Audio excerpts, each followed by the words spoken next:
अगर वीडियो पसंद आ जाए तो मेरे चैनल को सब्सक्राइब कर लीजिएगा और घंटी के निशान को जरूर दबाइएगा। मेरे प्यारे भारतवासियों, this is Ajay YouTube channel में आप सबका स्वागत है। आज का दिन हम सारे भारतवासियों के लिए एक बहुत महत्वपूर्ण दिन है। अगर मान के चलिए तो हमारे जीवन का सबसे महत्वपूर्ण और सबसे सुंदर क्षण है 15 अगस्त। आज के दिन हम उन सभी वीर सपूतों को श्रद्धांजलि देते हैं जो इस भारत को आजाद कराने में अपना बलिदान दे चुके हैं। बहुत लोग सोच रहे होंगे कि यह मैं स्पीच हिंदी में क्यों बोल रहा हूँ, तो मैं ये कहना चाहूंगा कि मेरे भाइयों, जिन अंग्रेजों ने हमें लगभग 200 साल तक गुलाम बना के रखा, उनकी भाषा हम 15 अगस्त को क्यों यूज करें? हम अपनी देश की भाषा हिंदी क्यों नहीं यूज करें? इसलिए दोस्तों, मैं अपना ये स्पीच हिंदी में ही देना पसंद करूंगा। अगर मेरे इस विचार में, मेरे इस स्पीच में कोई गलती हो जाए तो मुझे क्षमा करेंगे। जैसे कि आप सभी जानते हैं कि हमारा देश 15 अगस्त 1947 को आज़ाद हुआ था। बहुत सारे वीरों ने इस आज़ादी के लिए अपनी बलिदान दे दिए। बहुत माओं की गोद सुनी हो गई और बहुत बहनें जो अपने भाई के हाथ में राखी बांधती थी, उन बहनों के आंख से आंसू झलक पड़े, क्योंकि उन बहनों का भाई इस भारत को अंग्रेजों की जंजीर से छुड़ाने के लिए अपना बलिदान दे दिया।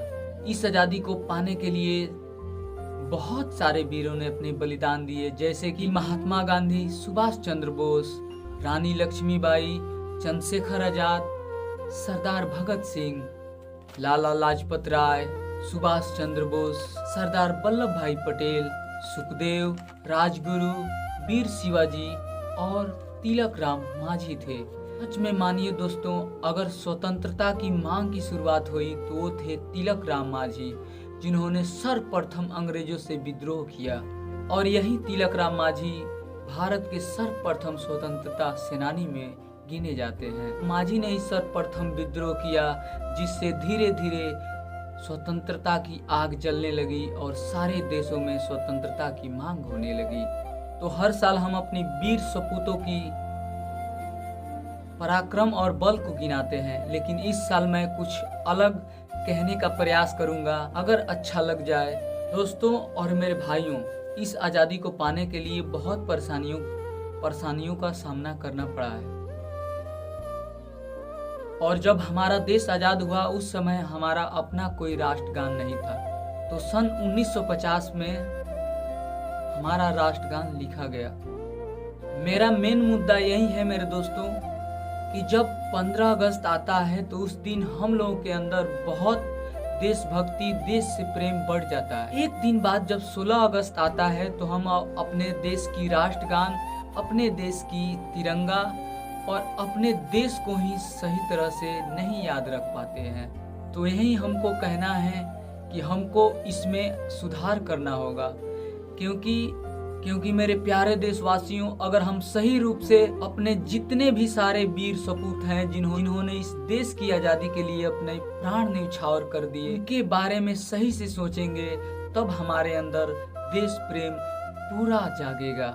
मेरे प्यारे देशवासियों, आप सबसे हमको कहना है, जिस देश को अपनी आज़ादी पाने के लिए इतने सारे कुर्बानियों को देना पड़ा और हम आज अपने देश के बारे में उतना चिंता नहीं करते हैं जितना अपने घर परिवार और अपने जीवन के बारे में करते हैं। मैं ये नहीं कहता कि अपने जीवन के बारे में, अपने बच्चों के बारे में, घर परिवार के बारे में चिंता नहीं करना चाहिए, लेकिन जितना हम अपने घर परिवार और अपने जीवन के बारे में चिंता करते हैं, उसमें से कुछ कण हम निकाल दें अपने देश के लिए, तो हमारा देश दिन प्रतिदिन तरक्की करेगा। हम सब में भाईचारा बना रहेगा।